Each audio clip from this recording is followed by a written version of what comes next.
InsyaAllah hari ini kita akan bahaskan hadis ke-95 bab beriman dengan qadar. Manusia dicipta untuk syurga dan neraka. Wa an Muslim bin Yasar rahmatullah alaih. Daripada Muslim bin Yasar, diriwayatkan daripada Muslim bin Yasar rahmatullah alaih, qala, telah berkata, Su'ila Umar bin Al-Khattab radhiyallahu anhu an hadza ayati wa idh akhadha rabbuka min bani adama min zuhurihim zurriyyatahum. Telah ditanya kepada Sayyidina Umar radhiyallahu anhu tentang ayat ini. Wa idh akhadha rabbuka min bani adama min zuhurihim. Dan ingatlah wahai Muhammad, ketika Tuhanmu mengeluarkan zuriat anak-anak Adam turun-temurun daripada tulang belakang mereka. Surah Al-A'raf ayat 172.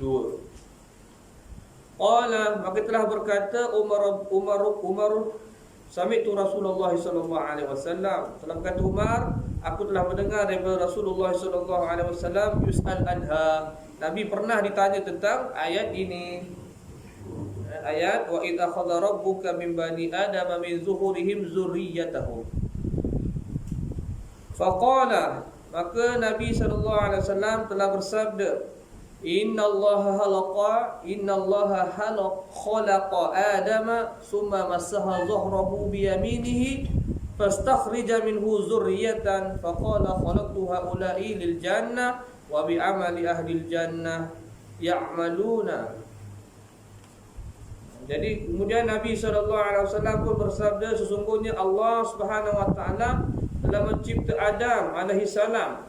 Kemudian Allah Subhanahu Wa Taala menyapu belakangnya dengan tangan kanannya, maka keluarlah darinya zuriat. Lalu Allah Subhanahu Wa Taala berfirman, aku mencipta mereka untuk surga dan mereka akan beramal dengan amalan ahli surga.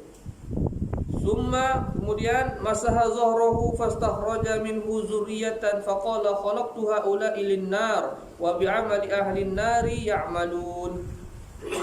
Dan kemudian Allah Subhanahu wa taala pun menyapu lagi di belakang Nabi Adam alaihi salam dan keluarlah daripadanya zuriat.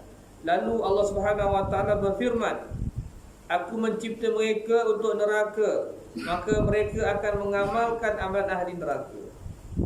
Faqala rajulun fafima al-amalu ya Rasulullah. Maka seorang lelaki telah bangun dan bertanya kepada Nabi sallallahu alaihi wasallam, kalau macam itu wahai Rasulullah, kalaulah Allah dah cipta dah siapa yang masuk neraka, siapa yang masuk syurga, fafima ya'malun.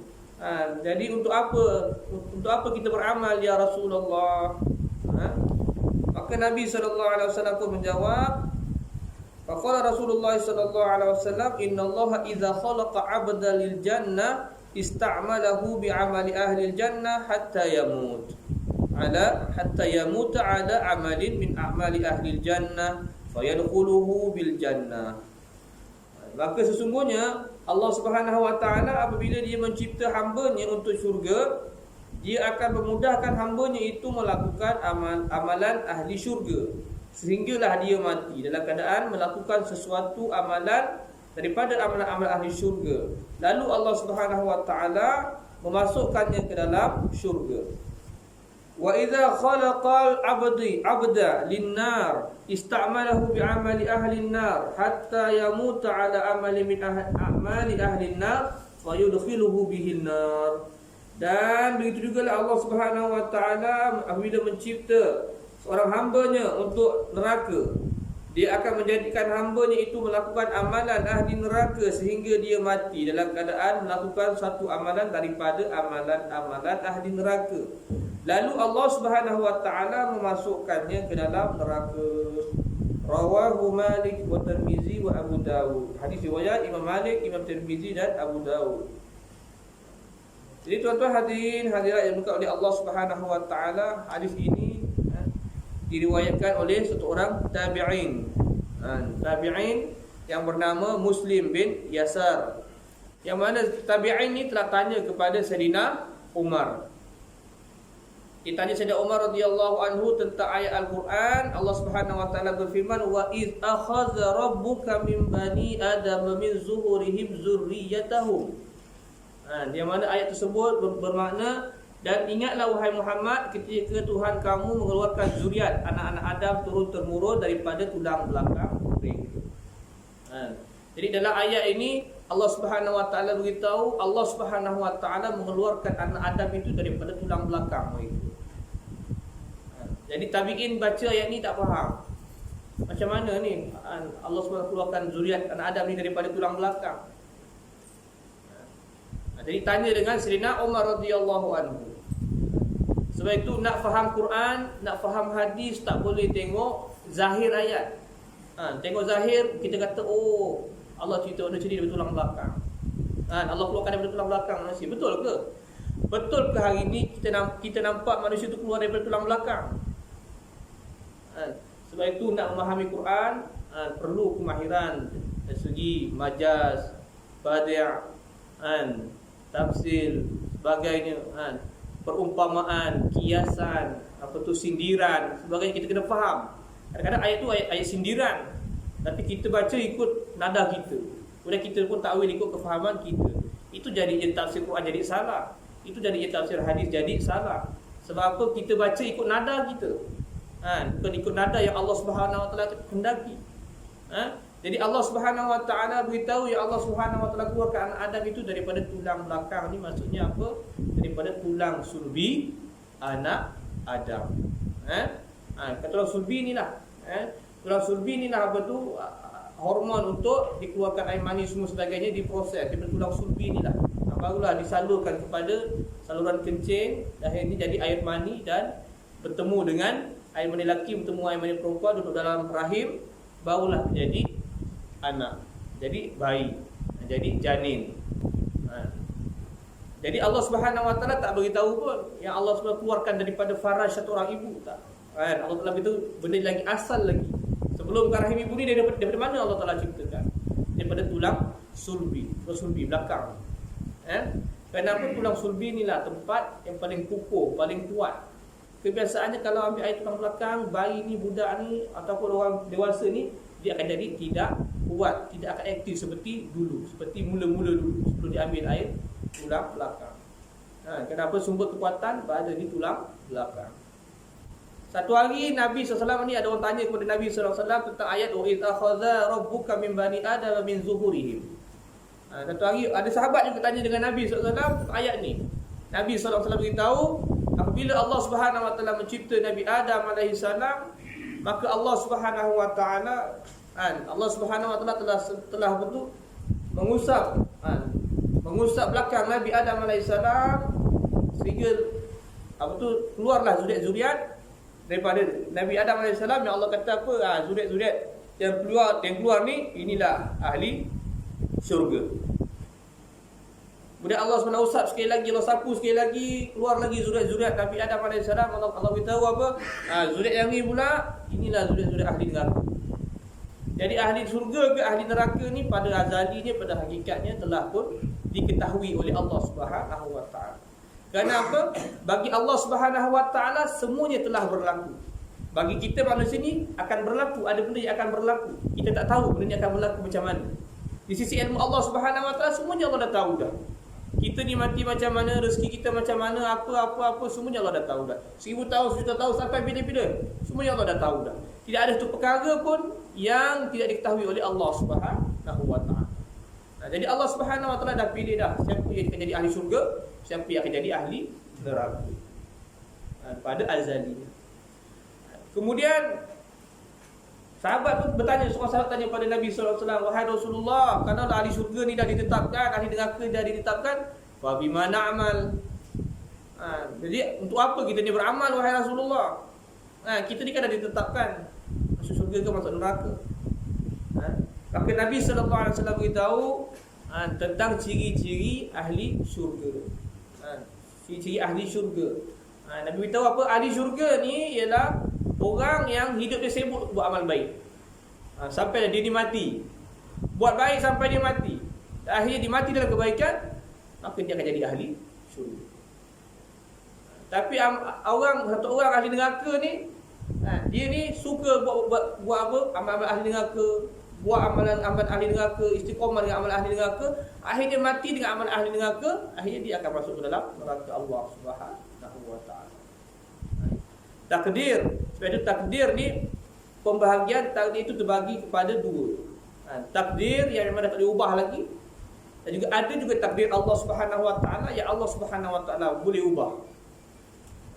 Sebab itu ada hadis-hadis tentang amalan-amalan untuk panjang umur, amalan untuk berkat rezeki, amalan untuk selamat daripada siksa kubur, amalan-amalan ni.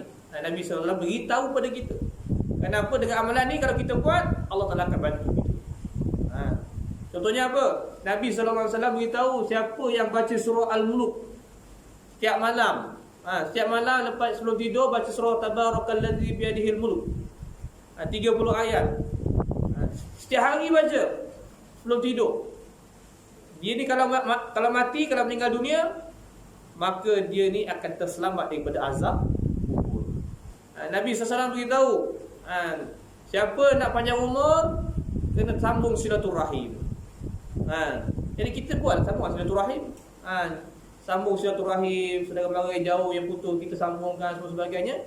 InsyaAllah Allah SWT akan panjangkan umur. Nak berkat rezeki macam mana? Nak murah rezeki macam mana?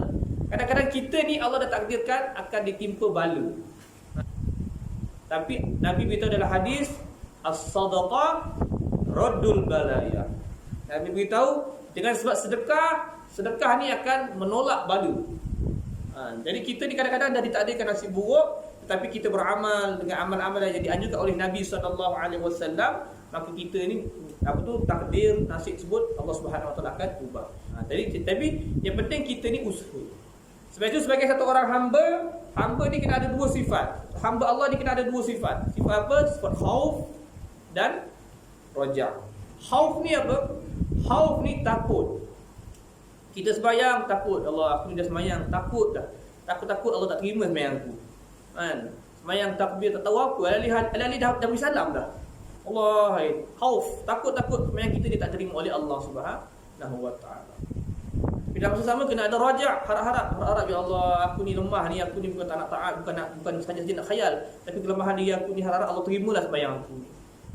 Buat amalan sedekah, takut Allah tak terima sedekah aku ni. Takut riya sebagainya. Tapi harap-harap Allah terimalah sedekah aku ni kan, boleh bantu aku alam kubur kepada mahsyar sirat nanti. Buat apa-apa kebaikan dengan rasa takut dan juga harap. Begitu juga kalau terbuat maksiat, terbuat kesilapan, maka kena ada rasa takut. Ya Allah, kalaulah aku mati dengan buat maksiat ni macam mana keadaan aku? Tapi kena ada harap pada Allah Subhanahu wa taala, harap Allah ampunkan dosa aku. Sebab itu lepas buat maksiat jangan tunggu-tunggu untuk istighfar dengan Allah, taubat dengan Allah Subhanahu wa taala. Tapi tuan-tuan, berubah itu dengan taufik Allah Subhanahu wa taala, nak istiqamah juga perlukan taufik daripada Allah Subhanahu wa taala. Sebab itu Allah Taala beritahu dalam Al-Quran, fastaqim kama umirt. Allah Taala beritahu istiqamahlah dengan perintah Allah Subhanahu wa taala. Sebab apa? Amalan yang diterima oleh Allah Subhanahu wa taala, amalan yang paling baik ialah amalan yang dilakukan secara istiqamah. Amalan yang kejap buat, kejap tak buat, ulama beritahu ini bukan amalan. Ulama beritahu itu namanya permainan. Sebab itu dalam Quran Allah Subhanahu wa taala beritahu, innal ladzina qalu rabbuna Allah summa istaqamu tatanazzalu alaihimul malaika alla takhafu wa la tahzanu. Allah beritahu apa?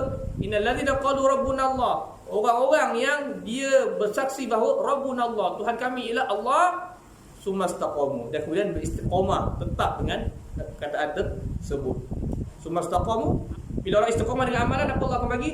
Tatanazzalu alaihimul malaika alla takhafu wa la tahzanu. Allah Taala akan turunkan dia. Allah akan beri kepada dia malaikat. Tatanazzal, nazzala dia turun sekali. Tatanazzal dia turun. Turun, sentiasa turun tatanazzal. Turun malaikat kepada dia. Alla takhafu wa la tahzanu. Malaikat akan beritahu kepada dia, sampailah ketika dia nak meninggal dunia, malaikat akan kata, alla takhafu wa la tahzanu. Jangan takut, jangan risau. Wa abshiru bil jannati allati kuntum tu'adun. Dan malaikat akan buka kepada dia, inilah dia ganjaran syurga yang akan diberikan oleh Allah Subhanahu wa taala kepada kamu seperti yang telah dijanjikan oleh Allah Subhanahu wa taala. Syarat dia apa? Syarat dia istiqamah.